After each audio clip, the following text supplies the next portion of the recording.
ये है आज 30 जनवरी का न्यूज़पेपर। आइए इसको पढ़ते हैं। ये है आर्थिक समीक्षा का पेज, इकोनॉमी वाला पेज।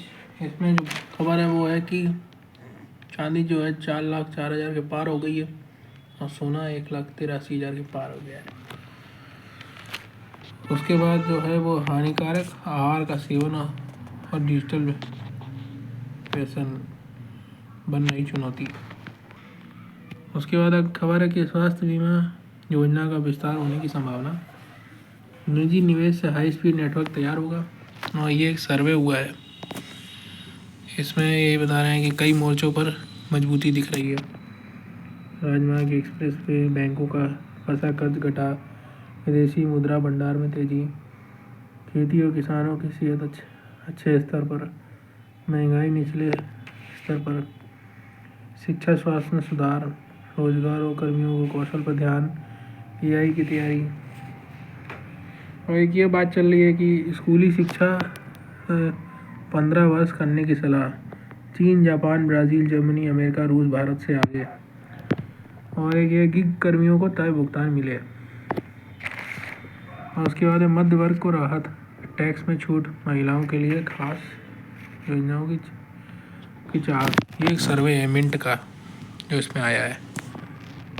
यह ओपिनियन वाला पेज, इसमें जो UGC बिल है उस पर आया है। इसमें यही कहा गया है कि इसमें ये promotion of equity in higher education institute regulation 2012 बना था ये। उसके बाद अगला मेन पॉइंट है कि सबसे पहली कमी तो यही है कि उच्च शिक्षा विभाग संस्थानों को इसकी परिभाषा भ्रमित करने वाली है। एक तरफ UGC सभी उच्च शिक्षण संस्थानों की बात करता है, लेकिन जब परिभाषा की बात आती है तो वह कहता है कि ये वही विश्वविद्यालय और कॉलेज उच्च शिक्षण संस्थान के दायरे में आते हैं जो UGC के कानून 1956 की धारा 3 के तहत आते हैं। यानी लगभग मतलब इस पॉइंट का कहना है कि इतने सारे कॉलेज जो हैं वो सब परिभाषा से बाहर हो जाते हैं, सिर्फ उच्च शिक्षा संस्थान के लिए बात करी गई। इसमें लिखा है कि क्या नाम है, इसमें प्रस्तावित नियम में दूसरी गंभीर खामी यह है कि साल 2012 के नियमों के उलट ये भेदभाव के रूपों का वर्गीकरण नहीं करता। 2012 के नियमों में अस्पृश्यता अपराध अधिनियम 1959 और अत्याचार अधिनियम 1989 के तर्ज पर नामांकन, मूल्यांकन, शिक्षण, खेल, सामाजिक जीवन, हॉस्टल और ड्राइविंग हाल में संबंधित 28 प्रकार के भेदभावों की सूची दी है।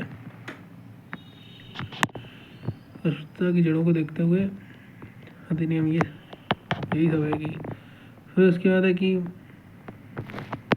इसमें ये लिखा है कि अगला पॉइंट है, यह कल्पना करना मुश्किल है कि इक्विटी कमेटी को अस्पृश्यता की गहराई और भेदभाव की पर्याप्त समझ होगी। ये UGC का जो बिल है इसमें जो स्पष्टता नहीं है उसी पे आया है ये। और अगला है क्या नाम है, अच्छे बजट की ओर। इसमें एक पॉइंट ये लिखा है कि भारत एक आर्थिक ताकत बनने की ओर लगातार कदम बढ़ा रहा है। हाँ, यह महज की यही कल्पना की जा सकती है कि अगर दुनिया में युद्ध नहीं चल रहे होते, अमेरिकी टैरिफ का असर नहीं होता तो भारत की विकास दर रफ्तार 10% से भी ज़्यादा रहती। इसमें ये लिखा है कि सिर्फ आर्थिक तरक्की ना हो, निवेश और रोजगार भी बढ़े। और फिर उसके बाद लिखा है भारत में प्रतिभा पलायन को रोका जाए। ये तो एक आम भारतीय नागरिक एक अच्छे बजट की आशा रख सकता है। इसमें बजट के बारे में ये महात्मा गांधी की जो तीर्थ यात्रा है उस पर आया था, मतलब ये उनके साथ जो घटना हो गई थी ये उस पर है। और फिर ये है यूरोपियन यूनियन एक दूसरे के हितों के साधने वाला मंच या अनुलोम विलोम में आया है। और दूसरा कह रहा है नीतिगत मतभेदों से सुस्ती का भरा संघ। पहले ये 28 देशों का होता था, फिर ब्रेक्सिट हो गया, इसमें ब्रिटेन अलग हो गया यूरोपियन यूनियन से। आप देखते हैं कि इसमें क्या होता है। ये इंटरनेशनल न्यूज़ का पेपर, इसमें ये आया है कि पुतिन एक हफ्ते में युद्ध विराम पर सहमत।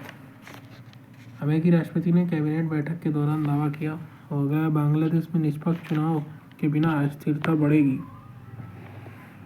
और पहले चरण में इजराइल ने 15 फिलिस्तीनियों के शव सौंपे। ये सैनिटेशन के बारे में आया है। कचरे को 4 श्रेणियों में बांटा जाएगा। ये स्पोर्ट्स का पेज, इसमें लिखा है मिशन ओलंपिक 2036 के लिए भारत की नज़र पदक बढ़ाने पर। इसमें लिखा है कि 2036 के खेल महाआयोजनों की मेजबानी के लिए दावा करने से पहले माथापच्ची, तैराकी और रोइंग जैसे खेलों पर फोकस, जिसमें दांव पर होते हैं ज़्यादा पदक। और ये है ऑस्ट्रेलियन ओपन के फाइनल का मैच। सबलेंका और इलिना खिताब के लिए टकराएंगी। और ये WPL से भी एक खबर है। इसमें है कि वॉरियर्स को हरा RCB फाइनल में। ये लास्ट पेज, इसमें एक खबर आई है कि भारत EU समझौते से अमेरिका बौखलाया। ये टेक्निकल खबरें आज की। अब AI खुद करेगा आपकी बुकिंग। गूगल का नया एल्यूमिनियम OS। और ये याहू ने लॉन्च किया AI search tool account. WhatsApp ने सिक्योरिटी फीचर पेश किया।